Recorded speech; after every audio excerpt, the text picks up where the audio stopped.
Y estamos, buenas tardes o buenas noches. Nuevamente estamos en la quinta clase. Gracias por lo que están acá presente para poder seguir aprendiendo. Gracias al compañero Harry que nos está compartiendo su conocimiento. Y bueno, vamos a seguir aprendiendo de la rebelión de Tupac Amaru II. Entonces, le damos pase al compañero Harry. Adelante, compañero Harry. Gracias, Mávila. Disculpen, a ver si, si la voz me da. Hoy día vamos a eh, iniciar la sesión en torno al artículo de Emilio Choi, que es uno de estos grandes historiadores silenciados por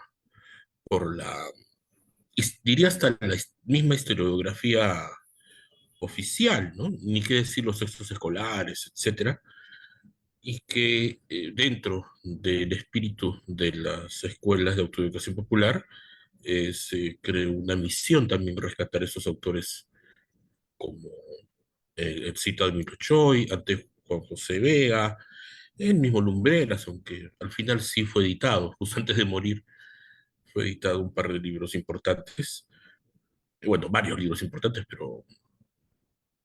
pero se puede decir eh, que recibió la difusión que merecía.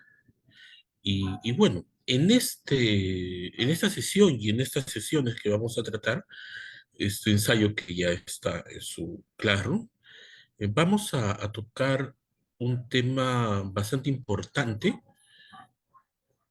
como es la acción del Imperio Británico dentro del contexto de la rebelión de Tupac Amaru, ¿no? Y cómo lo tomaron, porque más allá que existieron, pues, guerras imperialistas entre principalmente la corona española, ¿no? El imperio de los Habsburgo, luego de los Borbones, y el imperio británico.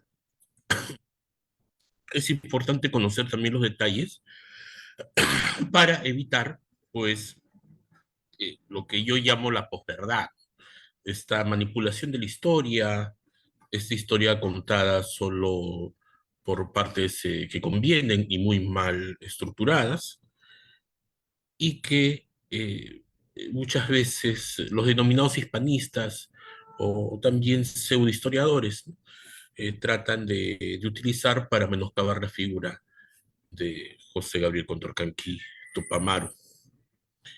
Así que hoy día va a ser creo una sesión bastante interesante y empezaremos. En primer lugar, ¿no? Lo que quería señalar al inicio es estas guerras imperialistas entre un imperio en decadencia y un imperio en ascenso no es algo nuevo dentro de la historia universal, digamos, eh, de de los últimos siglos. En la Primera Guerra Mundial, la Gran Guerra de 1914 hasta 1919, también hubieron dos bloques, ¿no? El bloque de los países, entre comillas, democráticos capitalistas, y el bloque de los estados eh, imperialistas, o más que imperialistas, estados pues basados en la figura de un soberano, ¿no? Con la derrota pues de los segundos, ¿no? Encabezados por Alemania y sabemos por las consecuencias, ¿no? En este caso también fue igual, ¿no? Fue una lucha entre dos potencias mundiales, una en decadencia, que era el Imperio Español, y la otra pues en ascenso, el Imperio Británico, que al final pues logró la hegemonía mundial hasta bien entrado el siglo XX, en que se su paso al imperialismo norteamericano. Eso también creo que es importante señalar en contexto. Aquí nos hacemos la siguiente pregunta. ¿Cuál fue el verdadero objetivo de la política británica en general en Hispanoamérica durante el siglo XVIII, 1700, el siglo de la Ilustración, el denominado siglo de las luces, y el siglo donde, por un lado, se acentuaron las rebeliones populares, las rebeliones campesinas, no solo en el virreinato del Perú, también en el virreinato de la Nueva España, ¿no? Lo que es ahora México, que dicho se pasó acaba de cumplir su, un aniversario más de su independencia, que ellos sí lo celebran con mucho orgullo, ¿no? A diferencia nuestra que cada vez tenemos más vergüenza por nuestra realidad. Y por un lado, eh, estaba ya levantándose pues los denominados criollos, ¿no? Los hijos de españoles nacidos en el Perú, o en el caso de hijos de españoles nacidos en la Nueva España, que comenzaron también a germinar un sentimiento pues separatista. Pues bien, aquí no hay buenos ni malos, ¿no? Es decir, si los británicos apoyaron los movimientos de independencia, no era porque querían pues que los ideales liberales, ¿no? Llegasen al mundo, en este caso el nuevo mundo, sino porque estaba motivado en esta disputa imperialista, ¿no? Estaba motivado por tener nuevas situaciones, ¿no? Nuevas dependencias coloniales. Aquí hay un historiador muy interesante que también no ha sido publicado recientemente, que he visto algunas ediciones que tratan sobre Tupac Amaru, que lo vamos a ver a continuación después de Milo Choi. Él es argentino, Boleslao Levin, y en su estudio sobre los movimientos de emancipación en Hispanoamérica sugiere que la política británica de mediados del siglo XVIII tenía como objetivo favorecer la emancipación de las colonias hispanoamericanas. Sin embargo, este argumento es cuestionado, ya que la evidencia sugiere que el interés británico estaba más alineado con la dominación y el control de las colonias, en este caso las antiguas colonias españolas. En lugar de su liberación, la guerra contra España y también contra Francia, recordemos que Francia tenía territorios en América del Norte, principalmente hasta las guerras napoleónicas, tenía como fin desplazar a las autoridades borbónicas y napoleónicas y no liberar a los pueblos. Esa es la primera verdad, es el primer hecho basado pues en la materialidad, ¿no? Que logra definir Emilio Choi. Y aquí es importante señalar la doble moral, la clásica doble moral que, por ejemplo, en la actualidad se ve al censurar, ¿no? Al vetar inclusive a los grupos deportivos de la Rusia de Putin por la guerra pues en Ucrania. Sin embargo, cuando es el caso de, del Estado artificial de Israel, ahí se hacen los sordos, los ciegos y los mudos ante el genocidio, que dicho sea de paso, ya se han sincerado las cifras, ya no son 60.000 muertos. La actual relatora de las Naciones Unidas señala que esa cifra puede multiplicarse por 10. 600.000 muertos está costando el genocidio en Gaza, de una población de 2 millones de habitantes, imagínense, de las cuales un tercio al menos son niños. Esa doble moral anglosajona ya se veía en los albores, pues, de los movimientos independentistas en América. Los documentos que se han recogido, que recogió Emilio Choi, Levin y otros autores, por ejemplo, del capellán de la expedición del almirante Anson, eh, utilizados por Levin, para argumentar que los británicos buscaban fomentar el descontento entre los nativos. Sin embargo, esa interpretación de para Emilio Choi, ignora la realidad de que la intervención británica a menudo resultaba en la explotación de los pueblos que recibían su ayuda. La historia muestra que el gobierno británico priorizaba sus intereses comerciales incluso a costa de sus aliados. La técnica colonial británica ha sido poco comprendida.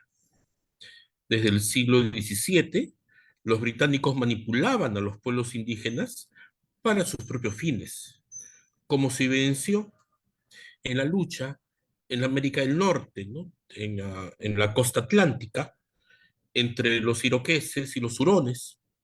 Fomentaron esa guerra entre dos naciones originarias. Algo muy similar y muy propio de los imperialistas, ¿no? Recuerden eh, hace unas décadas el genocidio en Ruanda, en África. Era un antagonismo entre Hutus y Tutsis, también fomentado por el colonialismo, en este caso belga.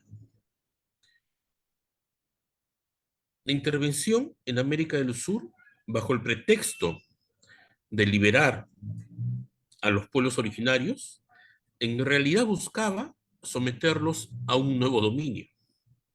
La diplomacia británica operaba con engaños, prometiendo libertad, mientras fomentaba la insurrección, pero para sus propios beneficios. Por eso, la revolución de Tupamaru se enmarca en un contexto de expansión británica en el Nuevo Mundo. Aunque los británicos apoyaron, porque beneficiaba sus intereses, la lucha de Tupac Amaru contra la dominación española, sus intenciones eran más complejas. La propagación de la idea de los británicos como los libertadores en América Latina era parte de una estrategia más amplia para debilitar el imperio español y expandir su influencia comercial. Las leyendas y la propaganda eran herramientas utilizadas para introducir no solo productos británicos, sino también ideas separatistas que buscaban desestabilizar el control de la metrópoli, de la corona española. Y aquí es importante también, creo, señalar un punto. Justamente estaba viendo algunas entrevistas de historiadores españoles, disculpen, mexicanos, en que, eh, en que qué tan importante es tener pues las ideas claras. En este caso, sí, es cierto que los británicos eh, apoyaban pues las causas emancipadoras en América para debilitar a su rival, ¿no? En este caso el Imperio Español, pero eso no quiere decir que las causas de emancipación hayan sido artificiales. Aparte de ser causas justas, eran causas basadas en la materialidad. Y esa materialidad estaba eh, evidenciada en el sistema colonial. Y este sistema colonial, como hemos visto desde Manco Inca, estaba basado no en buscar, como se dice, un reino, ¿no? Donde el sol nunca se ponga, ¿no? Sino está basado en la explotación, está basado en el miedo, está basado en el terror, está basado en condiciones extractivistas, en condiciones serviles. Por eso, justamente viendo estas entrevistas o estos debates, eh, cuando se habla, ¿no? Y lo hemos visto aquí cuando vimos Manco Inca, ¿no? En México también es mucho más fuerte esta leyenda, ¿no? Que los españoles simplemente fueron testigos de una guerra civil, ¿no? Como vimos con Juan José Vega. En ese caso, entre los mexicas y los tacaltecas, y que más bien los zacaltecas, ¿no? En México se unieron los españoles y todos atacaron a los tiranos mexicas que hacían sacrificios. Es una visión muy, digamos, novelesca, ¿no? Por no decir otra palabra. La realidad es que si grupos, tanto aquí como los huancas, ¿no? Como allá, como los ataltecas, en lo que es el actual México, apoyaron a los españoles, fue porque no tenían otra alternativa.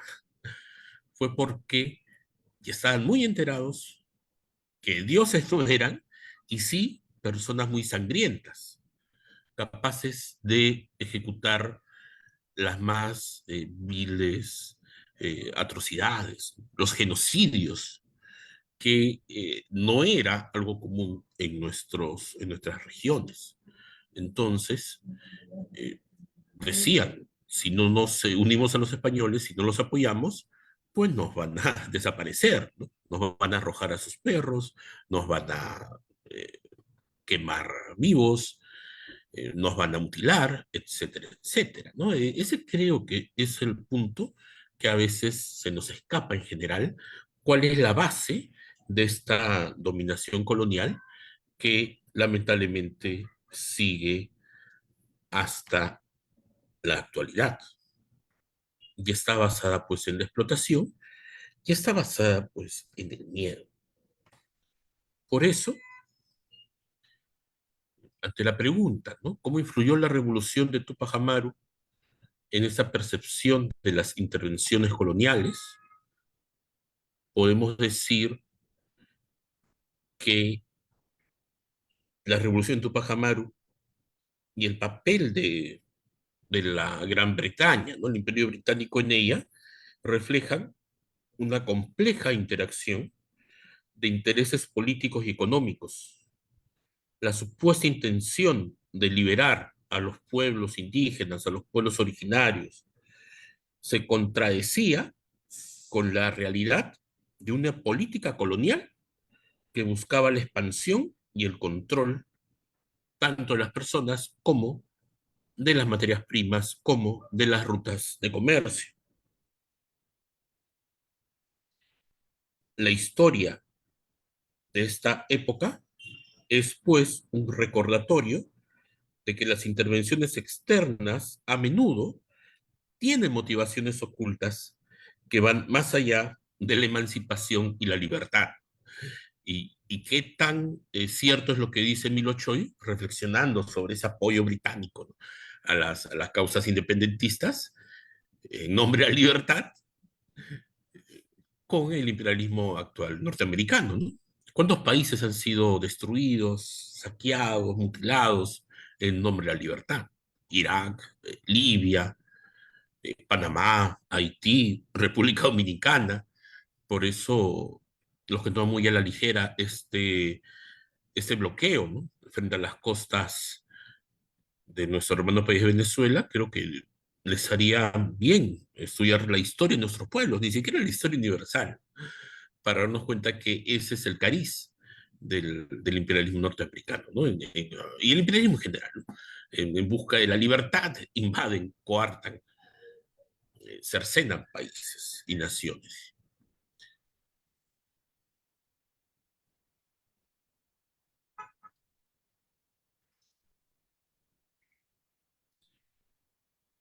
Y aquí es importante también tocar los siguientes aspectos, las, las contradicciones, pues, que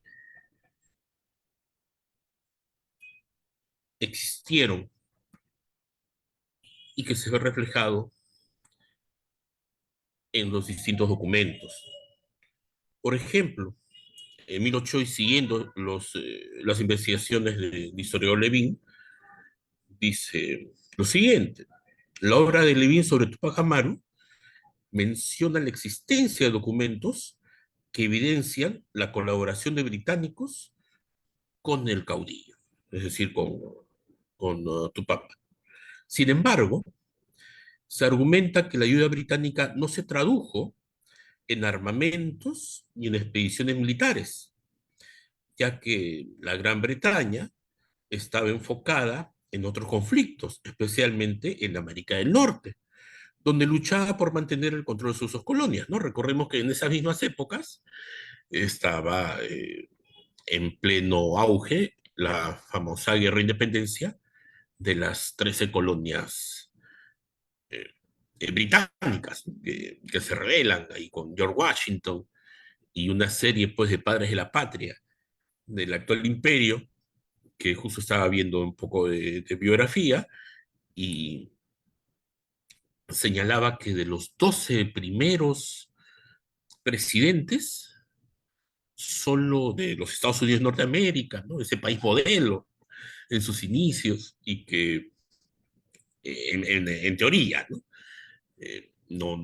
No servían a ningún rey y que incluso pues engañó a muchos historiadores de la época, muchos pensadores. De esos 12 primeros presidentes, que no es poco, ¿no? 10 tenían esclavos, solo dos se salvaban, que eran pues los Adams, ¿no? El padre y John Adams y John Quincy Adams. Solo dos. Todos los demás eran esclavistas en el país de la libertad. Esas grandes contradicciones o esa doble moral.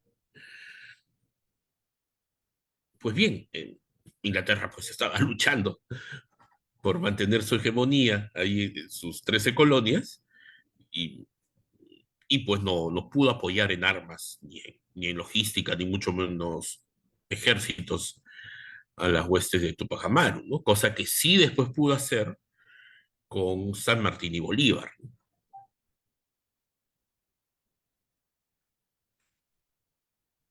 Y la guerra principal, si hablamos de potencias, era contra Francia y España. Aliadas por el Pacto de Familia, recordemos que en esa época España y Francia estaban gobernadas por los Borbones, de casa francesa, lo que limitaba la capacidad de España para actuar de manera independiente. El gobierno, pues, de Carlos III, el Borbón, ¿no?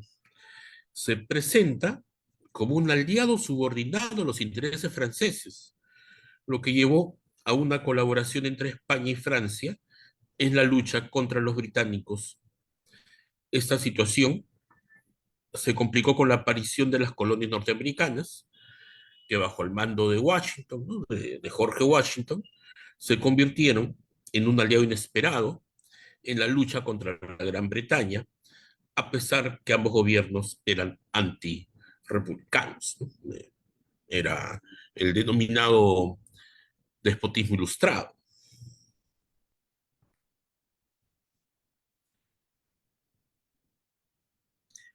Aunque la ayuda británica no fue directa, como ya hemos señalado, en términos de armamento, se evidencia la presencia de agentes británicos en la revolución de Tupac Amaru. Un documento clave menciona a un Miguel de Montiel, quien proporcionó recursos a Tupac Amaru. Este hecho se revela a través del testimonio de Bernardo de la Madrid, embajador de Tupac Amaru. Por eso, ¿no? A veces muchos, especialmente, ¿no? Los denominados hispanistas, desprecian la rebelión de Tupac Amaru, ¿no? La rebelión de Tupac Amaru fue muy bien organizada, pensada, tenía esa diplomacia, incluso, ¿no? Quien indicó que Montiel había habilitado al rebelde con una suma eh, considerable de dinero. La importancia de Montiel se destaca en la obra de otro autor, Loaiza, quien sugiere que su papel en la revolución fue significativo y misterioso. Montiel había estado en Inglaterra antes de la revolución y trajo mercaderías que fueron distribuidas entre los seguidores de Tupac Amaru, lo que plantea la pregunta sobre el grado de apoyo británico a los movimientos germinales de independencia en América. Y también es importante conocer el contexto económico. que fue la principal causa pues, de la debacle del denominado Imperio Español. Recordemos que mientras en Inglaterra ya pasaban por su, eh, estaban a puerta de su segunda revolución industrial, en esas épocas estaban pasando la primera revolución industrial, el aparato productivo español estaba pues en la Edad Media. Por eso la revolución industrial en Inglaterra, la de 1750, tuvo un impacto considerable en la economía española, afectando la competitividad de las manufacturas en América. El contrabando se convirtió en un medio eficaz para introducir productos británicos en el mercado español, lo que generó tensiones económicas. La relación entre los iroqueses y los británicos, quienes utilizaban armas para comerciar pieles, ilustra cómo los británicos aprovechaban las alianzas para debilitar a sus enemigos. La pregunta sobre por qué Gran Bretaña no apoyó a Tupac Amaru en un sentido más amplio, ¿no? Se plantea en el contexto de sus intereses económicos. Aunque los británicos deseaban debilitar el imperio español, su objetivo no era establecer una república en América del Sur, ni mucho menos un imperio o un reino, ¿no? Como quería también Tupac Amaru, ¿no? Restablecer el imperio del Tahuantinsuyo y expulsar a los zánganos que se aprovechaban de nuestras mieles, sino más bien lo que querían los británicos eran reemplazar a los virreyes españoles por virreyes británicos, que recordemos eran igual o más despiadados que los virreyes españoles, especialmente los virreyes de la India, lo que habría complicado más la lucha por la independencia. Por eso, la orientación inicialmente no pro-británica del movimiento de Tupac Amaru resultó en una disminución a la larga de las probabilidades de éxito. Los intereses de los comerciantes británicos chocaban con los de los terratenientes y criollos en el virreinato peruano. Y ahí también es el juego pues, de alianzas, ¿no? Tupac Amaru necesitaba ampliar su movimiento y si era influenciado por la corona británica, chocaba con los intereses de los sectores conservadores en el Perú, de los terratenientes que lo veían pues como un enemigo.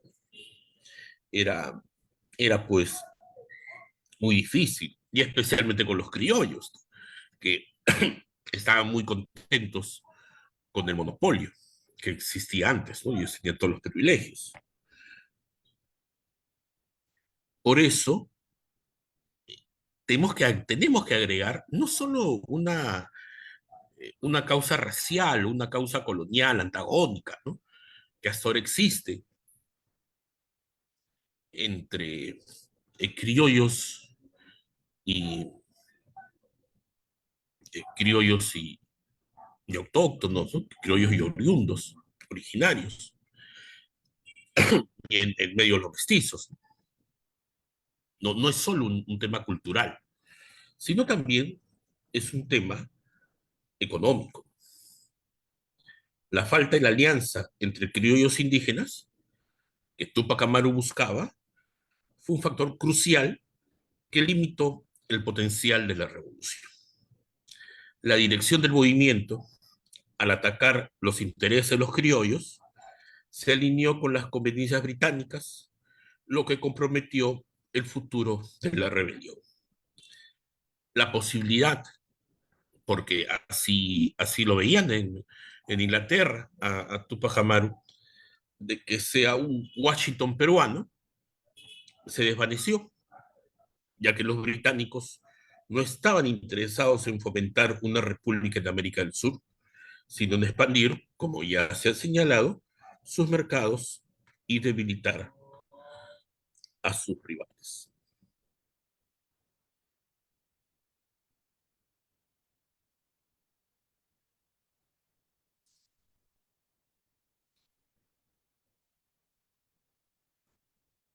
Y ese tema económico es importante tocarlo porque está pues ligado también al tema de la propiedad de la tierra, que hasta ahora es fundamental y un tema no resuelto en nuestro país. Aquí es importante revisar los contextos históricos. Disculpen. Por ejemplo, ¿no? El ya mencionado por Juan José Vega, el decreto de libertad de los esclavos del 16 de noviembre de 1780, que precedió en casi un siglo al de Ramón Castilla, representó un desafío significativo para los propietarios de esclavos en los ingenios azucareros. Principalmente, por no decir la totalidad, eran criollos o españoles. La liberación de decenas de miles de esclavos habría, pues, devastado los intereses de estos hacendados. Su agricultura habría, pues, colapsado, su agricultura basada en la explotación, permitiendo que los productores británicos de azúcar en las Antillas se beneficiaran de del colapso, pues, de la industria azucarera peruana. Además, la liquidación de los obrajes, de los batanes, de los chorrillos, resultó también en la eliminación de las manufacturas de telas nacionales, perjudicando a los criollos y beneficiando a los importadores de telas extranjeras. Los monopolios limeños, que dependían de los corregidores para la venta de mercaderías, también se vieron afectados por la guerra de Tupac Amaru, que cuestionó el sistema de repartimiento. Y aquí es un tema bastante importante porque nos da muchas luces sobre nuestra actualidad. En nuestra actualidad es tan colonial como la actualidad que enfrentó Tupac Amaru. Los ideales de justicia que él buscaba chocaban contra los intereses económicos de las élites y no solo contra los intereses económicos de las élites, sino también contra el aparato productivo de una sociedad netamente extractivista, netamente colonial. Al eliminar los obrajes, los batanes, los chorrillos, es decir, las áreas donde se explotaba la mano de obra del pueblo, hacer una acción libertaria, a la vez también era una acción con que el aparato productivo colapsaba, ¿no? Igualmente, ¿no? La liberación de los esclavos, algo pues, un hecho eh, en el Perú pues sin precedentes, como dijimos, la, la República se demoró casi medio siglo en hacerlo, iba a provocar también el colapso de las haciendas. Por eso era una revolución. Y también, obviamente, no hubo tiempo de establecer un plan alterno. Y ese punto es similar al de ahora. Pasó con la reforma agraria de Velasco y también pasó en la actualidad, ¿no? Con la propuesta de la segunda reforma agraria del presidente Castillo y en general, ¿no? Siempre te dicen eso. Los que no, no quieren o no queremos, pues, que la mina sea el principal agente económico en el país por sus desbeneficios, ¿no? Extractivistas, agotamiento de recursos, de suelo, contaminación ambiental, etcétera, etcétera. También te dicen, ¿no? Pero si nos quedamos sin minas, el Perú colapsa, no, no hay inversiones, no hay dinero, lo que quiere es la destrucción. Es la misma disyuntiva, es la misma excusa que también encontró Tupac Amaru allá en 1780. El tema es la alternativa y es necesaria esa alternativa.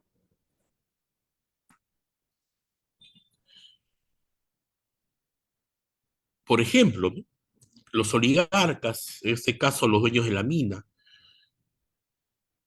los terratenientes, ¿no?, de la mina, que se enriquecían en colaboración con la corona española, también sufrieron las consecuencias de la rebelión.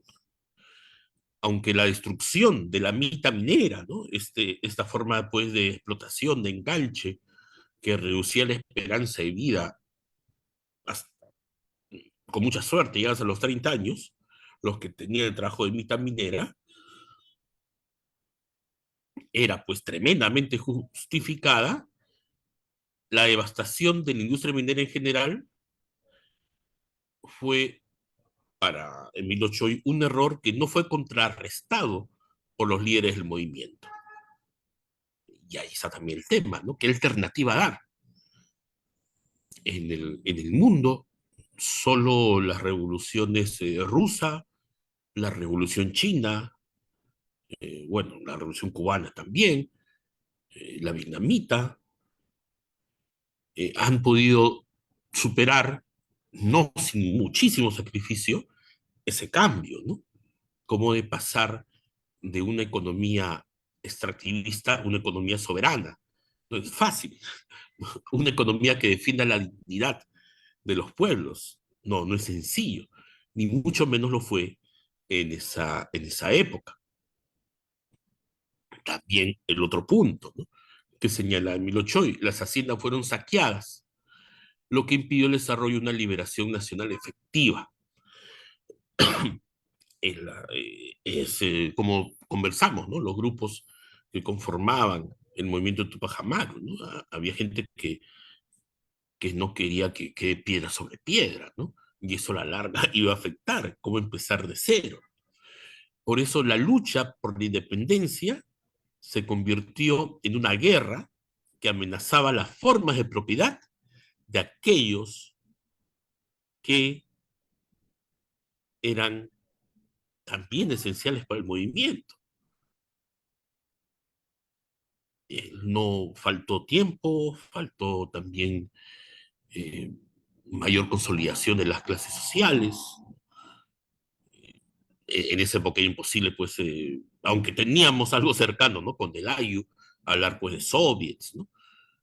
Pero sí, esa fue una de las grandes eh, disyuntivas, ¿no?, y, y acciones que generaron pues crisis. Por eso Tupac Amaru perdió el apoyo de estos sectores claves, porque al fin y al cabo eran explotadores, ¿no?, los dueños de las minas, los dueños de las haciendas, pero eran los que controlaban el sistema productivo, ¿no? Ahí, como digo, no es un tema fácil, ni mucho menos lo fue en esa época. Fue también una de las cosas, de los elementos clave para no poder alcanzar la tan anhelada independencia. Otro punto también, no mencionado muchas veces, es la guerra de castas. La rebelión de Tupac Amaru se transformó en una guerra de castas, resultado de la opresión sufrida por la inmensa mayoría de las masas campesinas, originarias, indígenas, no solo por los españoles, sino también por criollos y mestizos. Aunque contaba con un amplio apoyo, las decisiones tomadas durante la rebelión lo fueron alejando de aquellos que podrían haber sido aliados cruciales. Las medidas adoptadas a la larga beneficiaron a los comerciantes y productores ingleses, lo que llevó al movimiento hacia un colapso, también producto de sus crisis internas. Otro punto importante aquí señalado por Emilio Choi es el descontento criollo. El descontento de los criollos se manifestó en pasquines, en asaltos contra las aduanas, reflejando su posición en las políticas fiscales impuestas por Areche. La figura de Gurior, un virrey más tolerante, se convirtió en un símbolo de resistencia contra el aumento de impuestos. Recordemos, Areche era el visitador que llegó acá a acabar pues con la rebelión, ¿no? A sangre y fuego. Este símbolo de resistencia contra el aumento de impuestos generó tensiones también entre criollos y autoridades. La influencia británica en los movimientos insurreccionales fue pues notable, especialmente en La Paz, en Arequipa.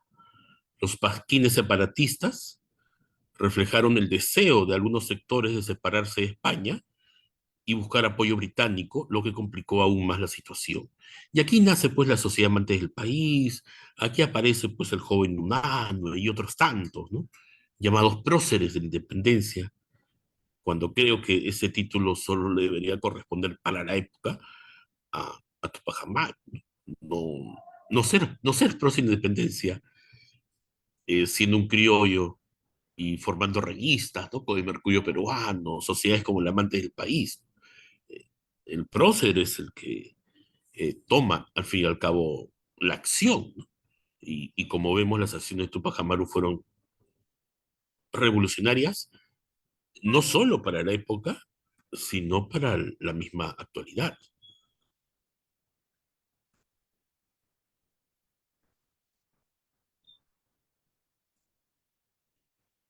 Por eso, podemos decir, ¿no? ¿Cuáles son las lecciones que podemos aprender tomando este punto que ha tocado Emilio Choi, el económico, de la rebelión de Tupac Amaru en términos de unidad social? En primer lugar, la unidad es fundamental en los movimientos por la libertad. Sin ella, incluso los mejores planes pueden fracasar. La rebelión de Tupac Amaru, aunque con un potencial significativo para un cambio social y político, se vio obstaculizada por la falta de unidad entre los diferentes sectores de la sociedad.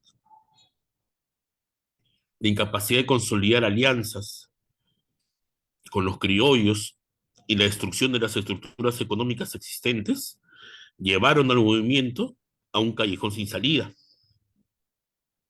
La historia de esta rebelión es un recordatorio de cómo las luchas por la independencia pueden ser complejas y multifacéticas, afectadas por intereses económicos y sociales de conflicto, tanto internos como externos.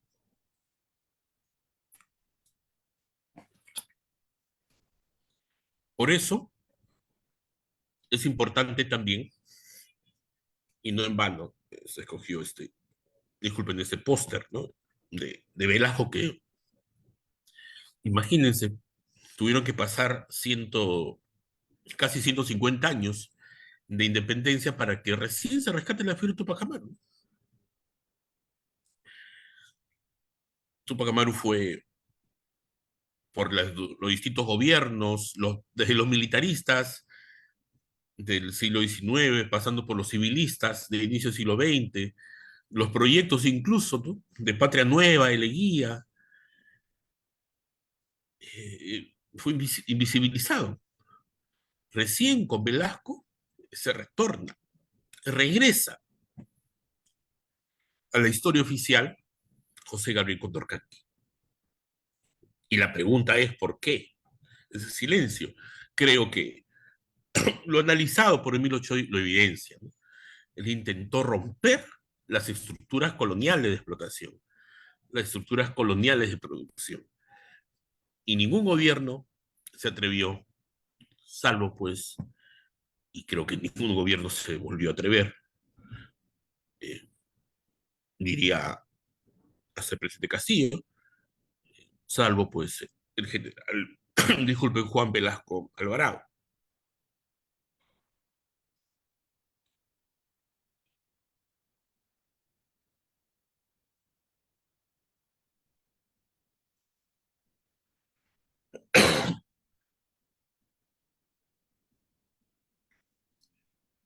Es importante aquí también señalar el contexto histórico y social.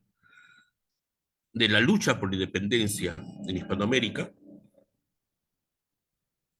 donde se observa una división de intereses entre las corrientes pro-británicas y las corrientes jesuíticas, porque como sabemos, pues los jesuitas, dentro pues, de las características particulares de la Iglesia Católica, ¿no? En nuestros países, se podría decir que eran los más progresistas.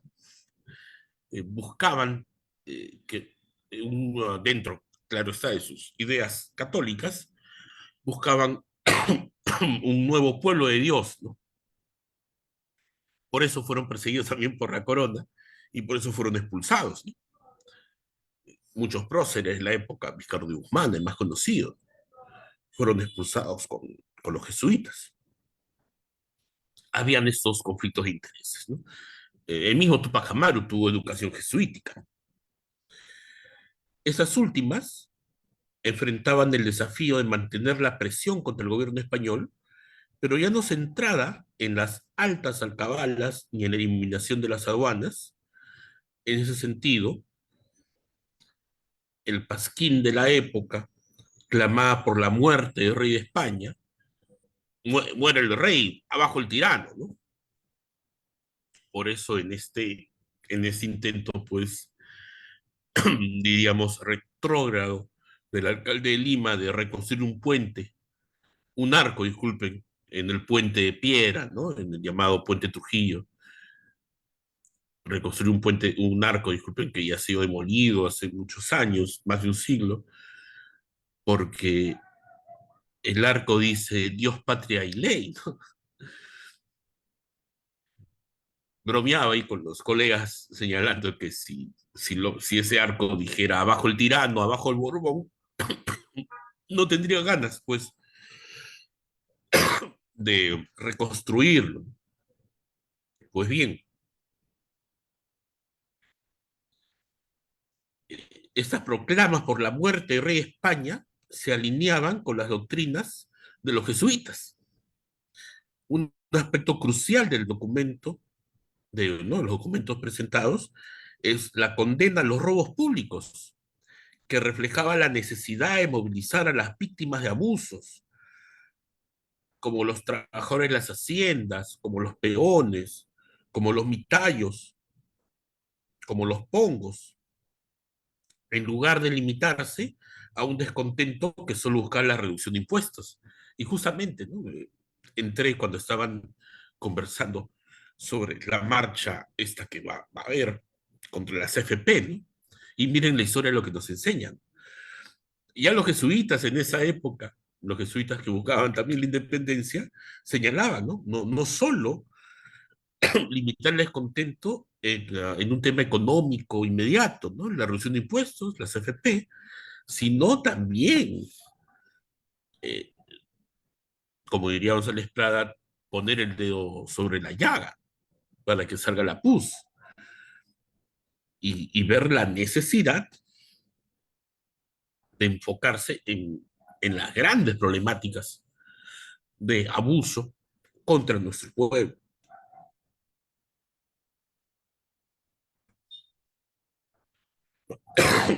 Bueno, hoy día sí va a ser un poco más corto que antes porque lamentablemente la voz ya no me da mucho. Pues bien, Tupac Amaru, el líder de este vasto movimiento de insurrección, tomó un rumbo diferente a sus antecesores, como el cacique Tambo Watson, ¿no? Quien había estado involucrado en la conspiración del criollo Farfán de los Godos. La insurrección de Tupac Amaru estalló el 4 de noviembre, como sabemos, en 1780, en un movimiento en que la revuelta de los comerciantes criollos había sido contenida, recordemos, ¿no? Cuando hemos visto con José Vega, primero hubo una rebelión criolla de comerciantes. A pesar de su gran volumen, la rebelión no logró atraer a los criollos, a los mestizos, con recursos económicos para financiarla, quienes, aunque compartían aspiraciones independentistas, no se unieron a su causa.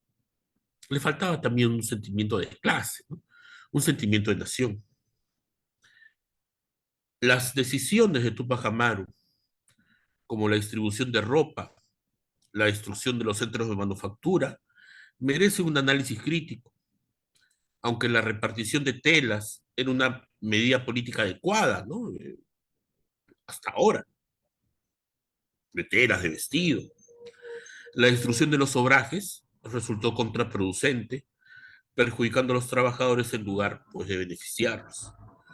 Este enfoque radical fue influenciado por intereses externos que buscaban desestabilizar la industria textil local.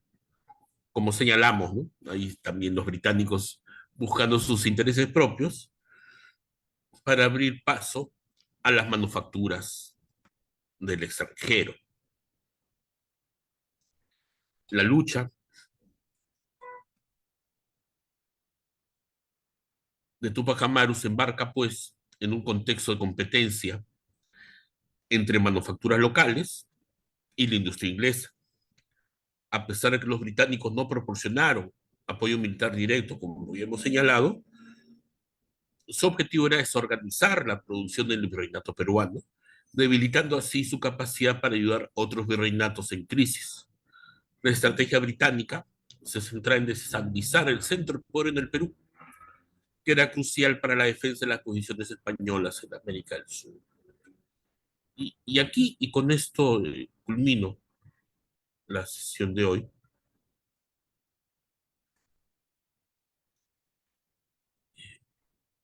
a manera de reflexión.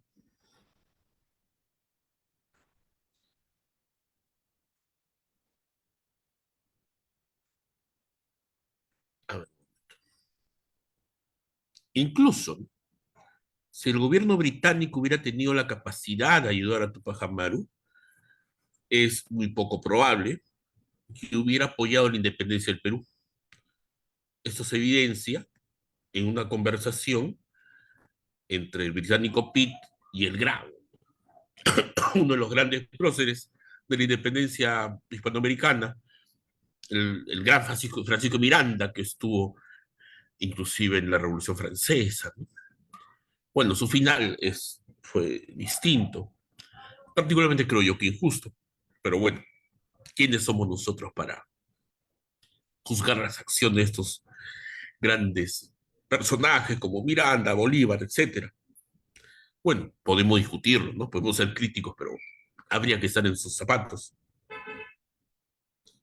Esa conversación entre el británico Pitt y Francisco Miranda, donde se expresa una preferencia por mantener a los americanos españoles bajo el gobierno español, en lugar de arriesgarse a un sistema revolucionario similar al de Francia, porque recordemos, 1783 estalla pues, no, disculpe, 1789 estalla es la Revolución Francesa. Esa perspectiva revela las complejidades y contradicciones en la lucha por la independencia en Hispanoamérica, donde los intereses externos a menudo chocaban también con las aspiraciones locales.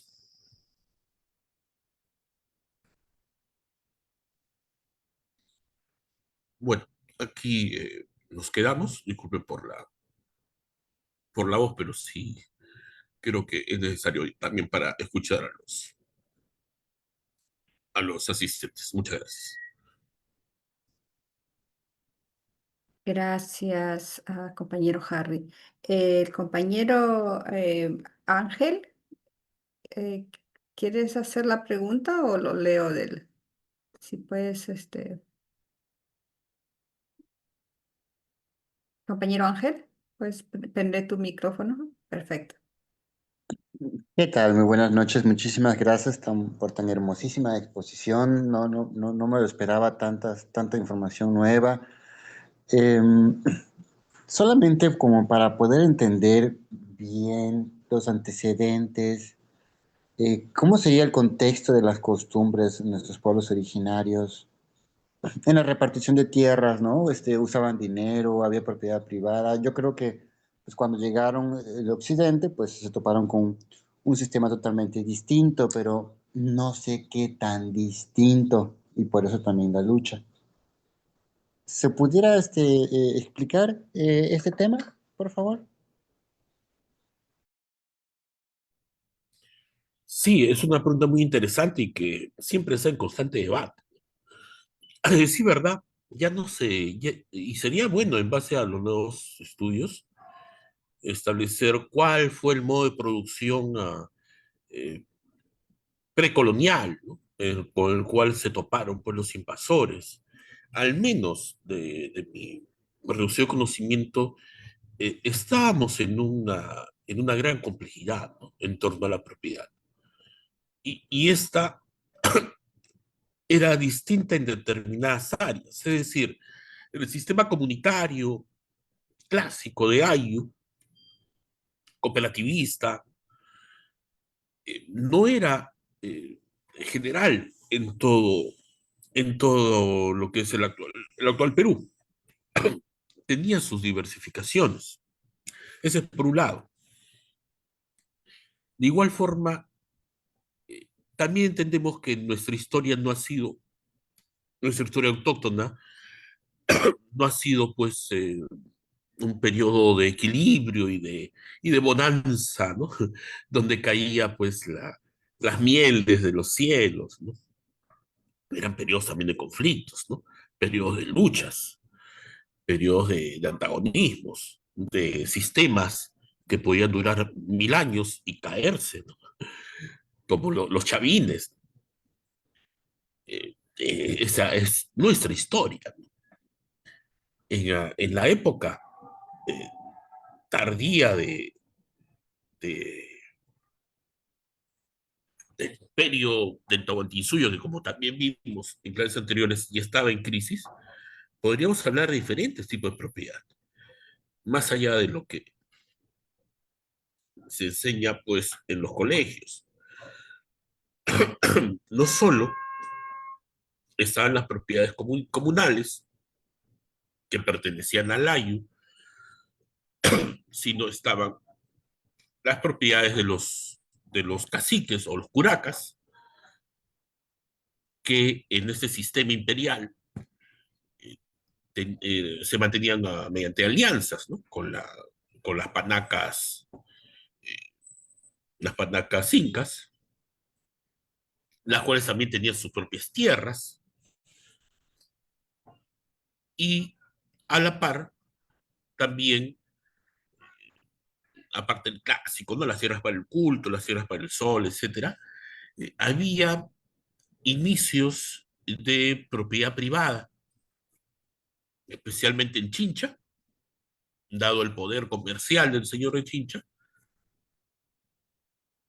y también en los arrieros, ¿no? Los famosos lupacas, que controlaban todo el circuito comercial desde el altiplano, actualmente Bolivia, hasta las costas de Moquegua, y también el desierto de Atacama. Es decir, como hasta ahora, y ya lo hemos visto, bueno, en esa sesión y en otros cursos, eh, el modo de producción no era uniforme, ¿no? Tenía características particulares y es totalmente comprensible porque hablando solo del Tahuantinsuyo, no quiero hablar de todavía Ayala, era pues un continente, ¿no?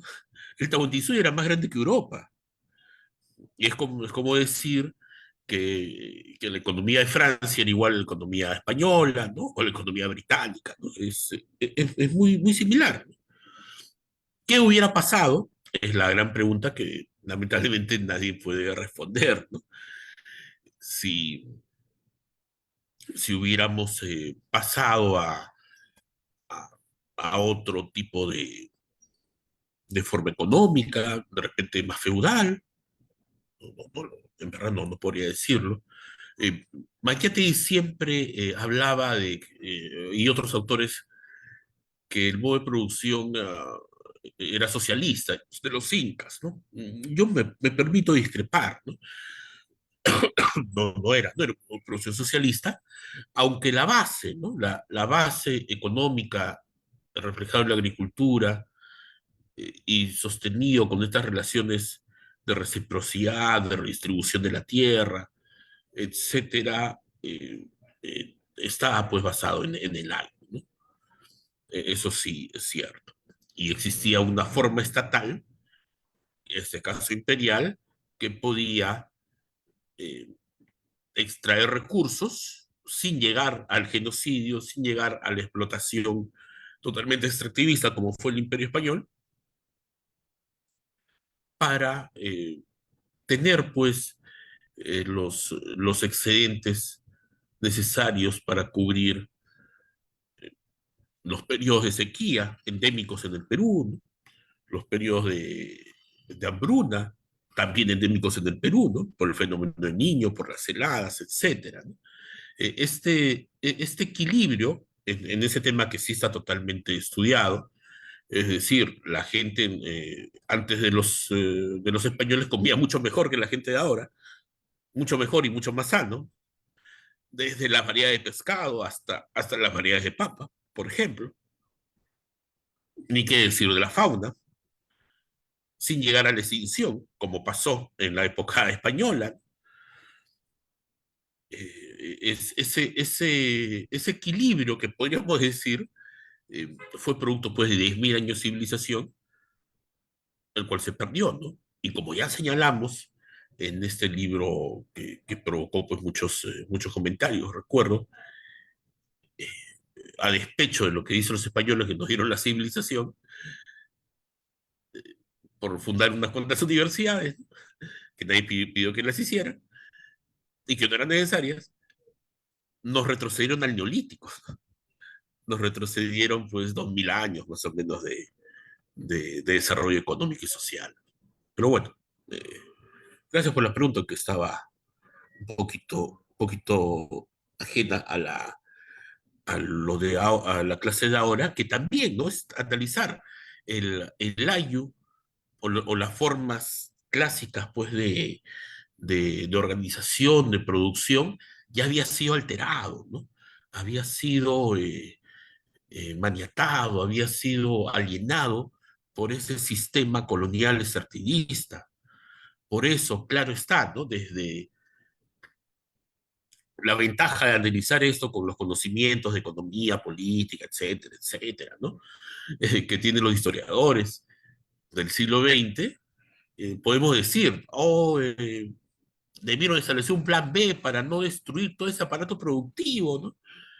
Pero también había que ponernos en los zapatos de la gente de esa época. Eh, no, no, lo que ellos querían era una justicia social.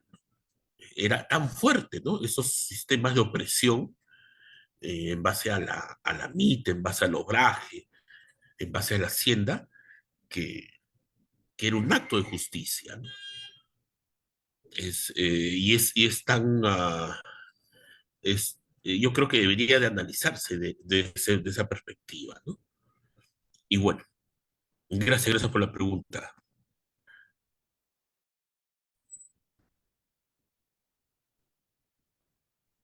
Gracias, Harry. ¿Alguien más que quisiera hacer preguntas? Por favor, levanten la mano. Tengo una pregunta, Harry. Bueno, cuando Tupac Amaru hace la rebelión y cuando quiere recuperar el poder o el gobierno, hay muchos que hablan, ¿no? De que él quería, o sea, regresar a la época del Tahuantinsuyo, ¿no? Y seguir con ese sistema de gobierno. Bueno, él también dijo que era, o sea, que quería ser como el rey del...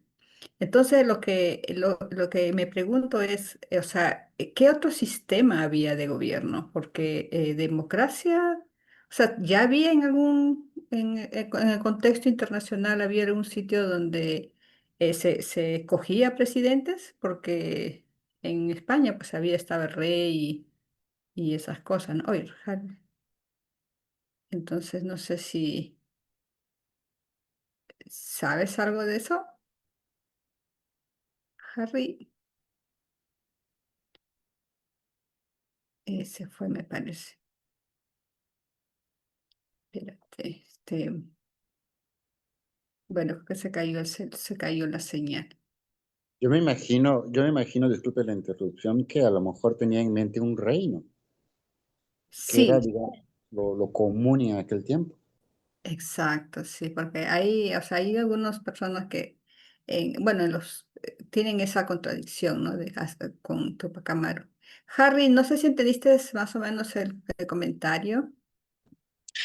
Sí, justo me tuve que cambiar de máquina o de celular porque estaba sonando muy lento el internet. Oye, oye. ¿Cuál era la pregunta? Porque me quedé, o el comentario, porque me quedé justo a la mitad.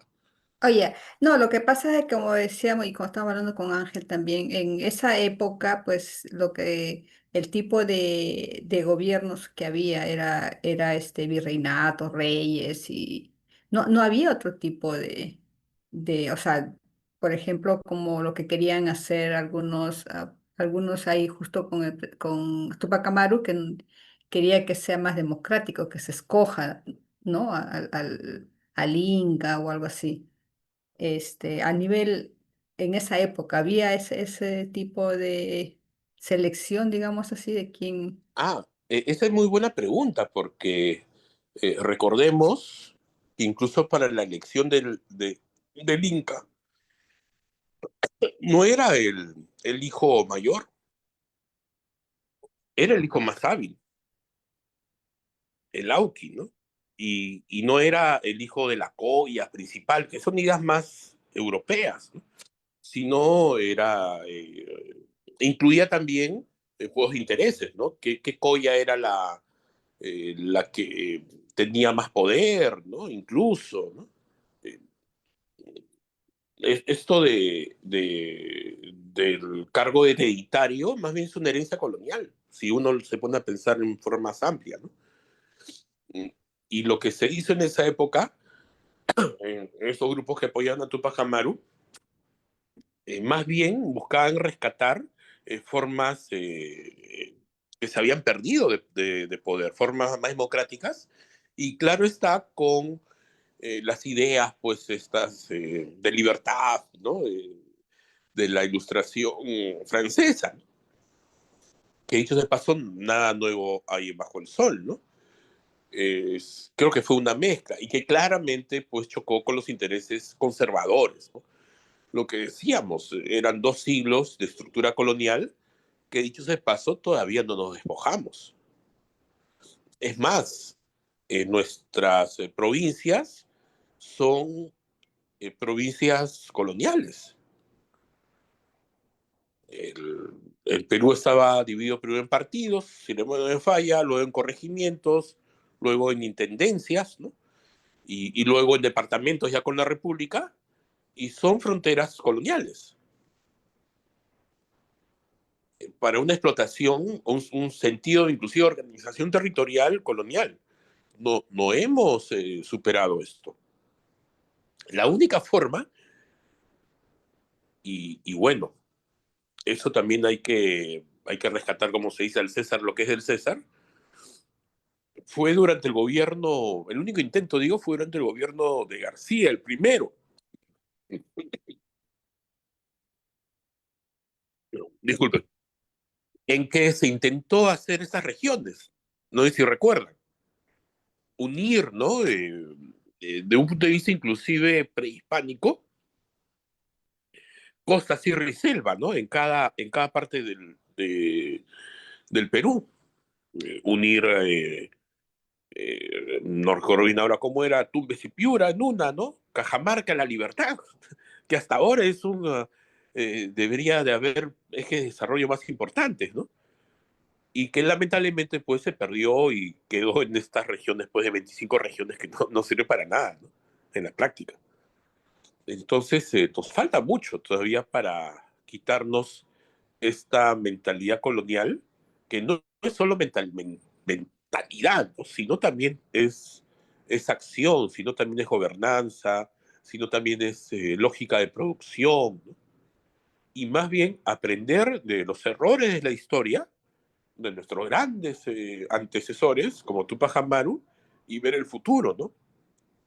Nos encontramos pues casi las mismas disyuntivas. Es decir, bueno, nadie está a favor de ese aparato productivo explotador, ¿no? Pero ¿cuál es la alternativa? ¿Cómo establecer una economía realmente soberana, ¿no? Realmente autónoma? Y ahí es donde más bien deberíamos de enfocar nuestras energías, aparte de los proyectos políticos, ¿no? Es algo que muy pocos partidos, por decir ahora creo que ninguno, en realidad busca hacer un cambio. Eh, en verdad, muy pocos. Todos a la larga, al fin y al cabo, se quedan en lo que es ahora, ¿no? Un sistema, como digo, netamente extractivista, con una industria prácticamente inexistente. La industria textil, pues, a merced pues, de las importaciones. Y bueno, ahí estamos, ¿no? Ni siquiera tenemos una política de, de soberanía alimentaria, ¿no? Que es básica. Ahora ha habido esta cosa circense del Mundial de Desayunos, y en el Perú el 30-40% de los niños están con anemia, ¿no? Cifras pues de Biafra, ¿no? Sin menospreciar a nuestros hermanos de Biafra, ¿no? Y acá hablando del desayuno, es una vergüenza, es una vergüenza. Esos son temas que lamentablemente no se ponen en carpeta y que se necesitaría, ¿no? Ponerlos en primer lugar, porque al fin y al cabo es parte de la vida cotidiana de las personas, ¿no? Y bueno, espero que haya sido provechosa esta sesión, que nos deja, como digo, una vez más en esta encrucijada, ¿no?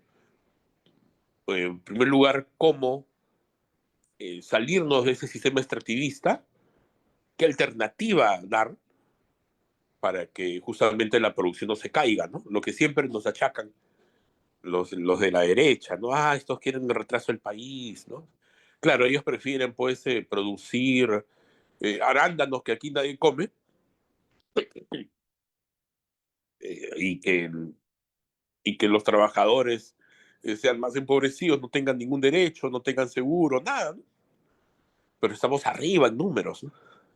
O tener miles de millones de reservas cuando la gente se muere de hambre, ¿no? ¿De qué sirve tener tantas reservas o que se Velarde en el BCR? ¿De qué sirve? Esos son temas que creo yo son muy actuales y deben de tomarse justamente aprendiendo nuestra historia, ¿no? Así es, muchísimas gracias, Harry. Vamos a parar